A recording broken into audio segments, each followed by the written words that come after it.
नमस्कार साथियों, आप सभी का स्वागत है जीके लाइन में। दोस्तों, कक्षा 8 इंग्लिश का पेपर कल आपका पेपर लगने वाला है। तो फटाफट से आप पूरा पेपर है वो रीड कर लीजिए। मैं पेपर आपको बताने वाला हूँ। आप देख सकते हैं आपका टोटल पेपर है वो 2.5 घंटे का रहने वाला है। और टोटल मार्क्स है वो आपके 80 नंबर के रहेंगे, ठीक है। तो और साथ ही साथ दोस्तों, जो पेपर आपको दिया जाएगा उसमें इंपॉर्टेंट इंस्ट्रक्शन आपको देंगे शुरू में, वो आप ज़रूर पढ़ लेना। तो चलिए पेपर स्टार्ट करते हैं। पेपर स्टार्ट करने से पहले आपसे रिक्वेस्ट होगी, चैनल पर नए हैं तो फटाफट चैनल को सब्सक्राइब कर लीजिए। जितने भी पेपर आपके लगने वाले हैं सारे पेपर आपको चैनल पे मिल जाएंगे। यहाँ पे देखिए दोस्तों, फर्स्ट पार्ट आपको दिया जा रहा है। फर्स्ट पार्ट में दोस्तों आपको जो फिल इन द ब्लैंक वाले नहीं, ओनली जो आपके ऑब्जेक्टिव क्वेश्चन है वो मिलेंगे। अब यहाँ पे देखिए, चूज़ द करेक्ट आंसर। आपको करेक्ट आंसर वो फिल करना है। We will go to visit dash dash करके ताजमहल नेक्स्ट वीक। मतलब हम नेक्स्ट वीक है वो ताजमहल देखने जाएंगे, यहाँ पे बोल रहा है। अब ताजमहल से आपको पता होगा, ताजमहल एक इम्पोर्टेंट चीज़ है। और कोई भी इम्पोर्टेंट चीज़ की अगर हम बात करें तो एन दी का जो प्रयोग करते हैं, तो इम्पोर्टेंट चीज़ के आगे हम पहले क्या लगाते हैं, द लगाते हैं, ठीक है। तो यहाँ पे सिंपली आपका आंसर है वो ऑप्शन नंबर सी हो जाएगा, द वाला। यहाँ पे देखिए, कच्चा लीजिए one the of Khalistan island in the central group. तो यहाँ पे जो आइसलैंड है उसके बारे में पूछा गया है। अब यहाँ पे दोस्तों आप देख पा रहे होंगे द दिया गया है। द के बाद में आप यहाँ पर देखेंगे जो वर्ड आपको दिखाई दे रहे हैं, ये आपका क्या है, मॉडल डिग्री है। अब डिग्री में दोस्तों द के बाद क्या होता है, आपका सुपरलेटिव डिग्री है वो प्रयोग करते हैं। तो यहाँ पे आपका ऑप्शन नंबर डी है वो सही आंसर हो जाएगा, दी लार्जेस्ट आइसलैंड, ठीक है। नेक्स्ट देखिए, यहाँ पे अगला है आपका थर्ड नंबर का, we Khalistan respect our elders. हमें हमेशा अपने जो बड़े हैं उनकी क्या करनी चाहिए, रेस्पेक्ट करनी चाहिए, उनका आदर करना चाहिए। तो यहाँ पे जो आपका आंसर है थर्ड में हो जाएगा आप और टू। नेक्स्ट देखिए, यहाँ पे which of the following is not related to school. जो स्कूल से रिलेटेड नहीं है उसके बारे में बताना है। क्लासरूम स्कूल में होता है, स्टूडेंट होता है, टीचर होते हैं, लेकिन यहाँ पे वेटर नहीं होता। यहाँ पे वेटर तो होटल में होता है। तो ऑप्शन नंबर डी आपका सही आंसर है।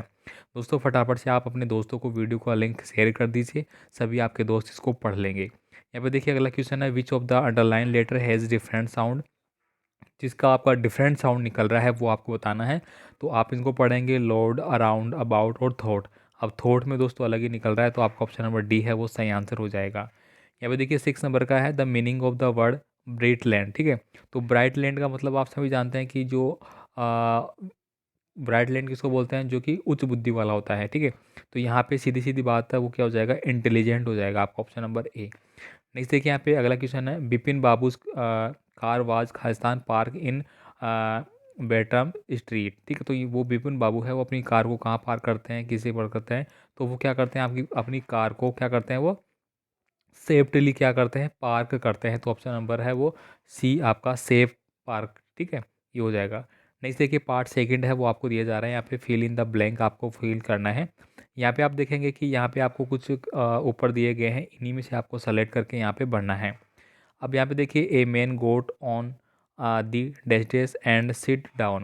यानी कि एक व्यक्ति है वो क्या करता है, ट्रेन में, ठीक है, ट्रेन की बात कर रहे हैं यहाँ पे। तो ट्रेन में चढ़ता है और सीट और वहाँ पे जाके वो बैठ जाता है। 9 नंबर में फिर आप इसी प्रकार से भरेंगे, ठीक है।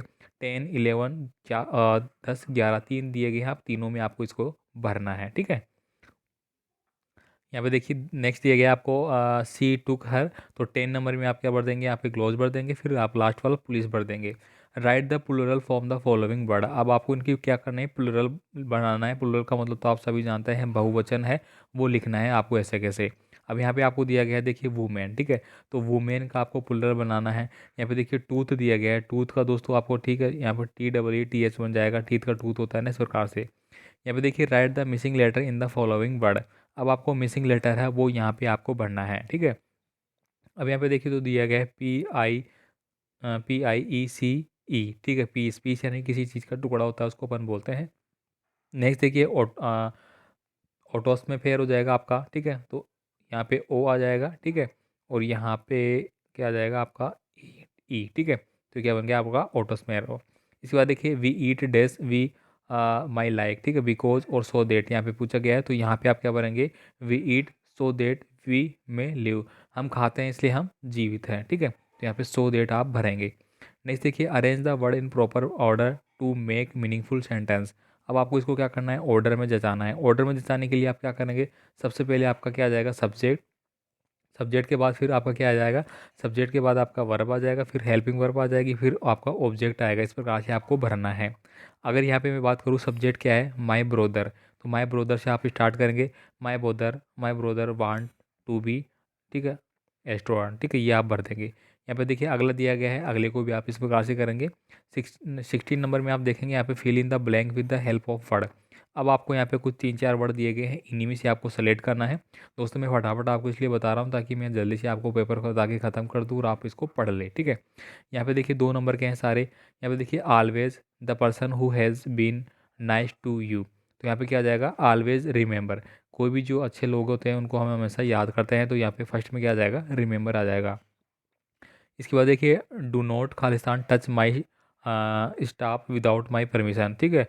तो आपको यहाँ पे सेकंड में क्या भरना है, टच, TOUCH भर देंगे आप, टच, ठीक है। नेक्स्ट देखिए यहाँ पे पार्ट थर्ड है वो आपको दिया गया है। पार्ट थर्ड में दोस्तों आपको एक पैसेज है वो दिया जा रहा है, यहाँ पे पैसेज है वो आपको केयरफुली पढ़ना है, ठीक है, और उसके आंसर आपको करना है। तो यहाँ पे देखिए बिपिन बाबू का जो पैसेज है वो आपको पूछा जा रहा है, तो वो आप यहाँ पे कर लेंगे, ठीक है। इसके बाद देखिए यहाँ पे अगला आपका आ जाता है, ये हो गया पूरा। अब इससे रिलेटेड क्वेश्चन है वो आप यहाँ पे कर लेंगे, ठीक है। नेक्स्ट देखिए यहाँ पे find word is passage which mean the opposite of the following. अब अपोजिट है वो आपको यहाँ पे बताना है। जैसे कि मान लीजिए यहाँ पे ओल्ड दिया गया है, तो ओल्ड का क्या हो जाएगा आपका, न्यू हो जाएगा। डल, डल मतलब कमज़ोर हो जाता है यहाँ पे, ठीक है, तो इसका आपको अपोजिट लिखना है। अब यहाँ पे देखिए read the following passage carefully and answer the question गिलो, ठीक है, वही आपको इसको पढ़ना है, ठीक है, और आंसर देना है। तो ये तो आप इजीली कर लेंगे, ठीक है। तो आप इसको मैं छोड़ रहा हूँ, आप फटाफट इसको कैच कर लेना भाई लोगों। इसके बाद देखिए यहाँ पे अगला आपका आता है इधर, ये रहे, इसी के आंसर यहाँ पे दिए गए हैं। यहाँ पे देखिए वन वर्ड है वो आपको पूछा जाएगा, one who commits a crime, यानी कि कोई भी जो क्राइम करता है काम, ठीक है, उसको आपको क्या बोलते हैं, क्राइम के बारे में जो कमेंट करता है। Floating in the air without support, यानी कि फ्लोटिंग जो उड़ता रहता है वो उसके बारे में आपको बताना है। यहाँ पे देखिए सारे आपको कर लेने हैं, ठीक है। तो मोस्टली हम बात कर रहे हैं पेपर में, ये तो आप देख के कर ही लेंगे। इसके बाद देखिए यहाँ पे इन आंसर को आप कर लेंगे। यहाँ पे देखिए अगला क्वेश्चन आपका आता है पार्ट फोर्थ में दोस्तों आपको एप्लीकेशन राइटिंग वगैरह है वो आपको आनी चाहिए। यू आर राजेश रीमा और DAV public school Ajmer writing application for 1 day leave on to the principal of your school as you are unable to attend school due to some urgent work at home, यानी आपको घर पे कोई ज़रूरी कार्य है उसके लिए आपको एक दिन की अवकाश चाहिए, तो इसकी एप्लीकेशन लिखनी है। एप्लीकेशन दोस्तों आपको मैं टेलीग्राम पे अपलोड कर दूंगा, वहाँ से आप इसको ले लेना भाई, ठीक है। इसके बाद देखिए यहाँ पे ये सब कुछ आपको इंक्लूड करना है, या फिर आपको कोई भी एक लेटर लिखना है, कॉन्ग्रेचुलेसन हिम, अपने दोस्त को बधाई देना है आपको, ठीक है, सक्सेस के लिए। यहाँ पे देखिए आपको एक कोई भी राइटिंग करना है, स्टोरी राइटिंग, ठीक है। ए हॉट डे ऑफ समर, मतलब गर्मियों का एक गर्म दिन था। एक क्रो वाज वेरी थर्स्टी, ये कहानी आपने पढ़ रखी है, थर्स्टी क्रो वाली, वो आपको यहाँ पे लिखनी है। या फिर आप देखिए यहाँ पे पैराग्राफ लिखेंगे माय बेस्ट टीचर वगैरह पे। या फिर यहाँ पे देखिए कौन सा दिया गया है, पार्ट थर्ड का हो गया है, तो पार्ट फोर्थ, ठीक है। तो ये पूरा पेपर आपका हो जाता है। फटाफट से आप इसको नोट डाउन कर ले, लिख लीजिए क्या क्या चीज़ें आपको पूछी जा रही है, ये आपके एग्जाम में पूछे जाएंगे, ठीक है। मिलते हैं फिर अगले पेपर के साथ, जो आपका अगला पेपर होगा। धन्यवाद।